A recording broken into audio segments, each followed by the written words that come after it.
नमस्कार दोस्तों, धर्मलोक के इस पावन मंच पर मैं आप सभी का हृदय की गहराइयों से स्वागत करता हूं। आज की यह विशेष चर्चा एक नए विश्वास और एक नए संकल्प के साथ शुरू हो रही है, जिसका मूल मंत्र है शनि का आशीर्वाद, अब हर कदम सफलता की ओर। दोस्तों, हमारे शास्त्रों में और हमारे जीवन के अनुभव में एक बहुत बड़ा सत्य छुपा हुआ है, जिसे अक्सर हम संघर्ष के दिनों में भूल जाते हैं। आज मैं आपसे एक बहुत ही व्यावहारिक और आध्यात्मिक चर्चा करना चाहता हूँ। जरा एक पल के लिए अपनी आंखें मूंदिए और एक पहाड़ की कल्पना कीजिए। यदि आपको एक पर्वत के शिखर से दूसरे और उससे भी ऊंचे पर्वत के शिखर तक जाना हो, तो क्या आप हवा में उड़कर वहां पहुंच सकते हैं? नहीं, प्रकृति का नियम कहता है कि आपको पहले उस शिखर से नीचे उतरना ही होगा, घाटी की गहराइयों में समतल भूमि पर आना ही होगा। उस उतराई को, उस नीचे आने को हम अक्सर पतन समझ लेते हैं, हम उसे अपनी हार मान लेते हैं। लेकिन मेरे कन्या राशि के आत्मीय जनों, यही वो ब्रह्म सत्य है जिसे आपको आज समझना है। यदि आज आपको लग रहा है कि आप जीवन में थोड़ा नीचे आ गए हैं, संघर्ष बढ़ गया है या एक अजीब सा खालीपन है, तो घबराइएगा मत। ये विधि का विधान है। ये आपके पतन का समय नहीं, बल्कि एक नई और विशाल चढ़ाई के लिए नींव भरने का समय है। प्रकृति आपको पीछे इसलिए खींच रही है ताकि आने वाले साल यानी 2026 में वो आपको धनुष से छूटे हुए तीर की तरह सीधे लक्ष्य तक पहुंचा सके। आज हम चर्चा कर रहे हैं उस महापरिवर्तन की जो 2026 में शनिदेव आपके जीवन में लाने जा रहे हैं। यह यात्रा शून्य से शिखर की है। आइए इस रहस्य को बहुत ही गहराई और प्रामाणिकता के साथ समझते हैं। 2026 की शुरुआत होते ही कर्मफल दाता शनिदेव अपनी वक्री अवस्था को त्याग कर मार्गी होकर आपके 7वें भाव में अपनी जड़ें जमाएंगे। ज्योतिष शास्त्र में 7वां भाव केंद्र का भाव है। ये आपके व्यापार का है, आपके पद का है और आपके गृहस्थ जीवन का दर्पण है। यहाँ शनिदेव मीन राशि में बैठे हैं। मीन राशि कालपुरुष की अंतिम राशि है, जो मोक्ष और अनंत गहराई को दर्शाती है। यहाँ शनिदेव आपको एक ऐसा गुप्त मंत्र दे रहे हैं जो कलयुग में सफलता की कुंजी है। शनिदेव अंधकार के स्वामी हैं, लेकिन ये अंधकार डरने वाला नहीं है, ये सृजन का अंधकार है। आप देखिए, दुनिया की सबसे पवित्र और शक्तिशाली चीजें अंधेरे में ही बनती हैं। एक नन्हा सा बीज जब तक मिट्टी के अंधेरे में, जमीन की गहराई में दबा रहता है, तभी तक वो सुरक्षित रहता है और उसी अंधेरे में वो एक विशाल वटवृक्ष बनने की तैयारी करता है। जिस दिन वो बीज मिट्टी से बाहर झांकने की जल्दबाजी करता है, सूरज की तेज रोशनी उसे जला देती है। 2026 में शनिदेव आपसे यही कह रहे हैं कि मेरे बच्चे बीज बन जाओ। इस साल आपको भूमिगत हो जाना है।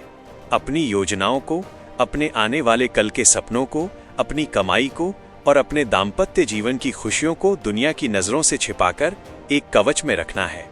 आज का दौर दिखावे का दौर है, जिसे हम सूर्य का प्रभाव मानते हैं, लेकिन शनि कहते हैं कि शक्ति गोपनीयता में है। मंदिर के गर्भगृह में भी अंधेरा होता है और भगवान की शक्ति वहीं सबसे ज्यादा होती है। इसलिए 2026 में यदि आप अपनी सफलता का ढिंढोरा पीटने से बच गए और खामोशी से अपना कर्म करते रहे, तो विश्वास मानिए, शनिदेव आपको उस ऊंचाई पर बिठा देंगे जहां तक पहुंचने के लोग सिर्फ सपने देखते हैं। अब जरा ध्यान दीजिएगा कि शनिदेव की दृष्टियां इस साल आपके जीवन को कैसे तराशने वाली हैं। यह समझना बहुत आवश्यक है। शनिदेव की पहली नजर यानी तीसरी दृष्टि आपके भाग्य भाव पर पड़ रही है। बहुत से लोगों को यह शिकायत थी कि 2025 तक भाग्य ने साथ नहीं दिया, काम बनते बनते अटक गए। शनिदेव 2026 में आपको सिखाएंगे कि भाग्य आकाश से नहीं टपकता, भाग्य आपके माथे के पसीने से लिखा जाता है। इस वर्ष आप जितना धर्म और कर्म के रास्ते पर चलेंगे, अपने पिता का सम्मान करेंगे, भाग्य साए की तरह आपके साथ चलेगा। इसके बाद आती है सबसे महत्वपूर्ण बात। शनिदेव की 7वीं दृष्टि सीधे आप पर, आपकी राशि पर, आपके मस्तिष्क और शरीर पर पड़ रही है। यहाँ शनिदेव एक मूर्तिकार की भूमिका में है। जब मूर्तिकार किसी पत्थर को भगवान की मूर्ति बनाता है, तो उसे छेनी और हथौड़ी से चोट पहुंचानी पड़ती है। पत्थर को दर्द होता है, लेकिन वो चोट उसे तोड़ती नहीं बल्कि उसे तराशती है। 2026 में शनिदेव आपके अहंकार को तोड़ेंगे। हो सकता है आपको शारीरिक श्रम ज्यादा करना पड़े, हो सकता है समाज में कोई पुरानी बात सामने आए जो आपको चुभे। लोग आपको उकसाने की कोशिश करेंगे, लेकिन आपको विचलित नहीं होना है। शनिदेव आपको याद दिला रहे हैं कि सोने को चमकने के लिए आग में तपना ही पड़ता है।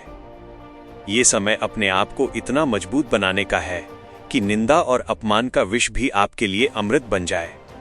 शनि की 10वीं दृष्टि आपके सुख भाव और घर पर है। यहाँ शनिदेव स्थिरता देंगे।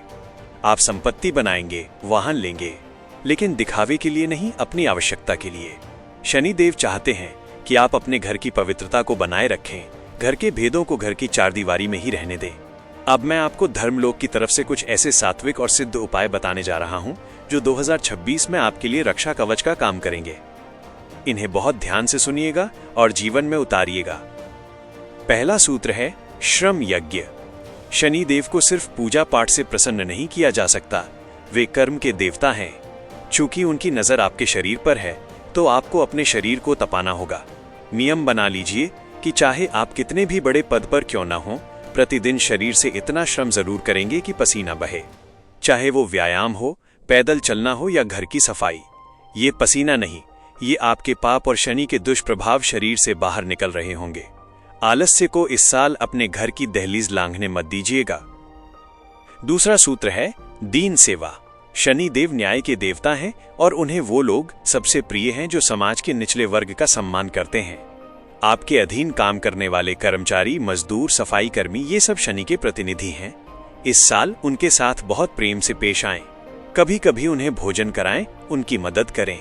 उनकी दी हुई दुआ सीधे शनिदेव के दरबार में आपकी अर्जी लगा देगी। तीसरा और परम सूत्र वायु तत्व की साधना। शनि वायु तत्व के स्वामी हैं और हमारे शरीर में प्राण वायु का संचार हनुमान जी की कृपा से होता है। जब भी मन घबराए, अज्ञात भय सताए, तो समझ लीजिए वायु तत्व बिगड़ रहा है। ऐसे में हनुमान जी की शरण ही एकमात्र उपाय है। नित्य हनुमान चालीसा का पाठ या सुंदरकांड का पाठ आपके चारों तरफ एक ऐसा अदृश्य घेरा बना देगा जिसे कोई भी नकारात्मक ऊर्जा भेद नहीं सकती। और अंत में सबसे बड़ी बात, धैर्य। शनिदेव की चाल धीमी है, वे हड़बड़ी पसंद नहीं करते। 2026 में आपको कछुए की तरह चलना है, धीरे लेकिन निरंतर, रुकना नहीं है। तो मेरे धर्मलोक के साथियों, सार यही है कि डरिए मत। प्रकृति आपको एक बड़े सिंहासन पर बिठाने के लिए तैयार कर रही है। आज अगर शांति है तो ये तूफान के आने की नहीं, बल्कि एक सुनहरे सूर्योदय से पहले की शांति है।